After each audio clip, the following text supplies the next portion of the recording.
अस्सलाम वालेकुम, welcome back to another video. आज की वीडियो वायरल इन्फेक्शंस के बारे में है, जो कि बहुत ज़्यादा इन है। और इसके लिए आपको 1 टीस्पून सौंफ लेनी है, 1 टीस्पून बारीक कटी हुई अदरक लेनी है, छोटे छोटे 2-3 टुकड़े दालचीनी के, 1 छोटी इलायची और 2 लौंग। ये 2 कप चाय के लिए बेहतरीन है। आप ये सारे जो स्पाइसेस मैंने बताए, आप इसको चाय में डाल देंगे और चाय को इस मसाले के साथ पका लेंगे।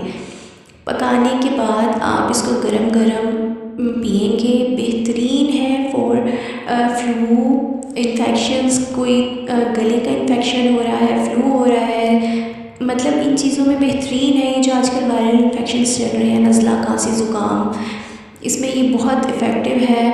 आप जौहर शादी को भूल जाएंगे। ये इतना काम करता है, इतना अच्छा काम करता है ये जो शादा ही कह लें, इसका टेस्ट भी बहुत मज़े का होता है, इसकी खुशबू बेहतरीन होती है। सो इस तरीके से इसको ज़रूर ट्राई करिएगा। इसको स्पाइसेस सारे मैंने डाल दिए चाय में, इसको अच्छे से पका लिया और इसको छान के और इसको सर्व कर दें।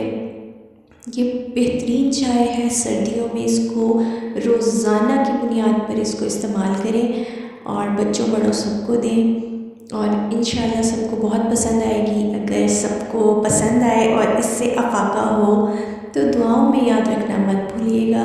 चैनल पर न्यू है तो चैनल को सब्सक्राइब कर लीजिएगा। नेक्स्ट वीडियो में मिलती हूँ, तब तक के लिए टेक केयर, अल्लाह हाफिज़।